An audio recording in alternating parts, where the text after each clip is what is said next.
జగన్మోహన్ రెడ్డికి సుప్రీంకోర్టులో ఇటీవల ఎడాపెడా దెబ్బలు తగులుతూనే ఉన్నాయి. ఆల్రెడీ ఇప్పటికే ఏదైతే కల్తీ నేతి వ్యవహారం మీద రాష్ట్ర ప్రభుత్వం ఏకసభ్య కమిషన్ ఏర్పాటు చేసిందో ఆ విషయంలో సుప్రీంకోర్టుకి సుబ్రహ్మణ్య స్వామి ద్వారా వెళితే లెంపకాయలు పడ్డాయి. సో ఏకసభ్య కమిషన్ రాష్ట్ర ప్రభుత్వం ఏర్పాటు చేసుకోవచ్చని తేల్చి చెప్పింది. ఆ తరువాత అదే లడ్డు వ్యవహారం మీద గ్యాగ్ ఆర్డర్ ఇవ్వాలి, ఆ టీడీపీ నేతలు మాట్లాడకుండా అడ్డుకోవాలి అని చెప్పి నిన్న సుప్రీంకోర్టుకి వెళ్తే మళ్ళీ అందులో కూడా ఎదురు దెబ్బ తగిలింది. ఇంకొక ఎదురు దెబ్బ ఎందులో తగిలిందంటే లిక్కర్ స్కామ్కి సంబంధించి తగిలింది.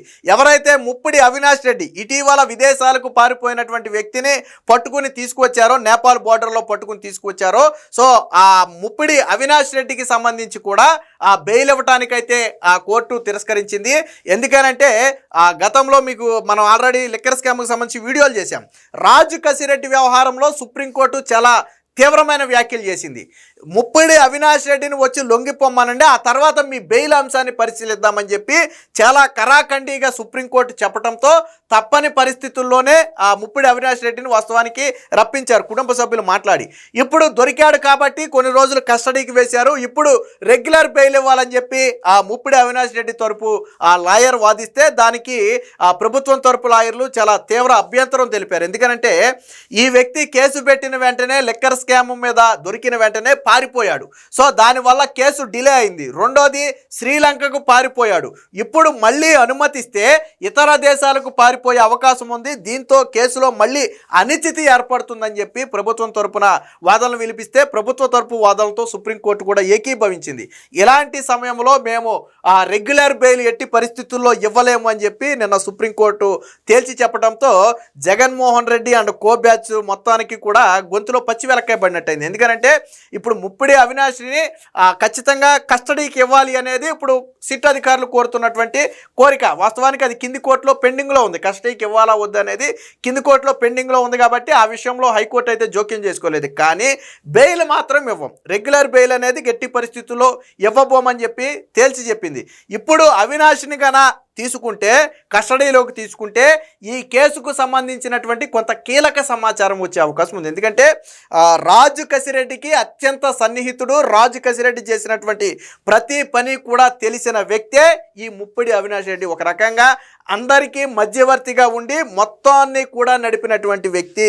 అటు రాజకీయ నేతలతో సంబంధాలతో పాటు ఇటు ఇతరులతో కూడా సంబంధాలు కలిగి ఈ లిక్కర్ స్కామ్ని ముందుకు నడిపాడు. పైగా ఆ డబ్బు ట్రాన్స్ఫర్ దగ్గర నుంచి డబ్బు దగ్గరికి చేరటం వరకు అనేక అంశాలకు సంబంధించి అవినాష్ దగ్గర ఆధారాలు ఉన్నాయి.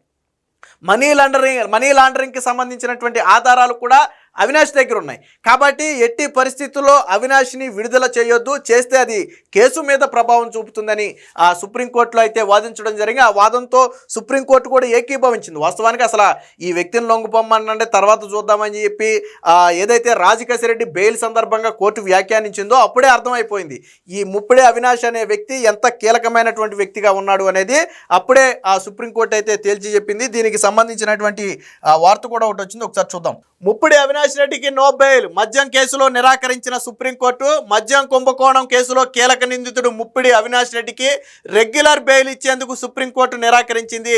జస్టిస్ సూర్యకాంత్ నేతృత్వంలోని బెంచ్ ఏదైతే ఉందో అది ఈ మేరకు నిన్న ఉత్తర్వులు అయితే జారీ చేసింది. మద్యం కేసులో తనకు బెయిల్ ఇవ్వాలని కోరుతూ ముప్పిడి అవినాష్ రెడ్డి సుప్రీంకోర్టులో దాఖలు చేసిన పిటిషన్ గురువారం విచారణకైతే వచ్చింది. సో పిటిషనర్ తరపున ఆ సీనియర్ న్యాయవాది అయినటువంటి సిద్ధార్థ్ దావే అయితే వాదనలు వినిపించారు. దర్యాప్తు సంస్థ ఇప్పటికే ఛార్జిషీట్ దాఖలు చేసిందని ధర్మాసనం దృష్టికి తీసుకెళ్లారు. మళ్ళీ ఇప్పుడు పోలీసు కస్టడీలకి ఇవ్వడం సరికాదని చెప్పి ఆయన వ్యాఖ్యానించారు.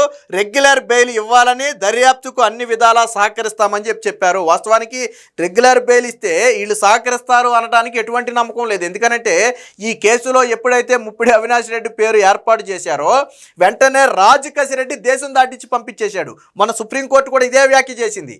అసలు ముప్పిడి అవినాష్ రెడ్డి అనే వ్యక్తిని దేశం దాటి పంపించింది మీరే కదా, కాబట్టి తీసుకురండి, తీసుకొచ్చిన తర్వాత మీ బెయిల్ గురించి ఆలోచిద్దాం.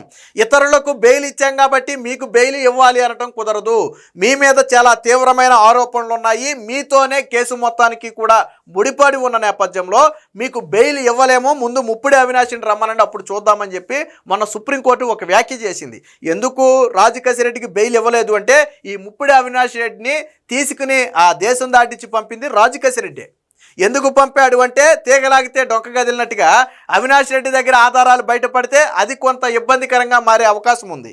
సో ఎటు నుంచి ఎటు ఆధారాలు లాగుతారని ఒక భయంతోనే రాజకేశిరెడ్డి స్వయంగా ముప్పిడి అవినాష్ని దేశం దాటించాడు. ఈ విషయాన్ని స్వయంగా సుప్రీంకోర్టు ప్రస్తావించింది. మీరే దగ్గరుండి పంపించారు కాబట్టి మీరే తీసుకురండి అని వ్యాఖ్యానించింది. అంటే ఈ కేసులో ఈ వ్యక్తి యొక్క ఇంపార్టెన్స్ ఎంత అనేది మనకు అక్కడే అర్థమవుతుంది. దీని మీద ప్రభుత్వాల తరపు లాయర్ చాలా తీవ్ర అభ్యంతరం తెలిపారు. ఈ వాదనలపై ఏపీ ప్రభుత్వం తరపు సీనియర్ న్యాయవాది తీవ్ర అభ్యంతరం వ్యక్తం చేశారు.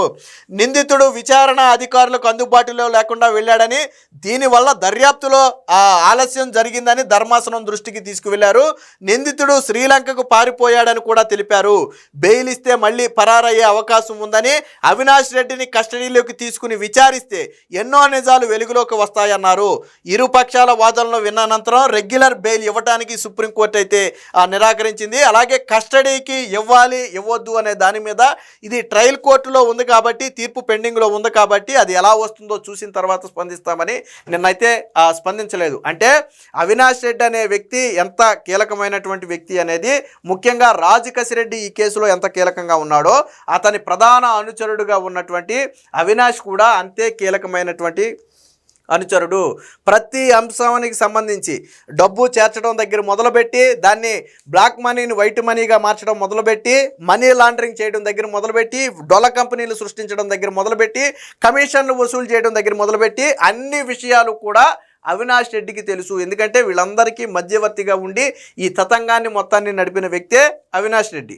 ఎందుకు వీళ్ళు ఇప్పుడు రాజకేశిరెడ్డి పారిపోకుండా అవినాష్ రెడ్డిని పారిపోమన్నాడంటే అర్థం ఏంటి? సో అవినాష్ దొరికితేనే అసలు బలం, కేసుకు బలం.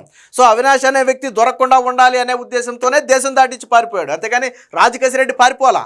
ఎందుకంటే రాజకేశిరెడ్డిని పట్టుకున్నా ఏమీ చేయలేరనే ఉద్దేశమో ఏమో మనకు తెలియదు. అందుకనే సుప్రీంకోర్టు కూడా కీలక వ్యాఖ్య చేసింది. ముందు అవినాష్ రెడ్డిని రమ్మనండి, ఆ తరువాత మీ బెయిల్ గురించి ఆలోచిస్తామని చెప్పి రాజకేశిరెడ్డికి ఒక స్ట్రిక్ట్ వార్నింగ్ లాగా ఇచ్చింది సుప్రీంకోర్టు.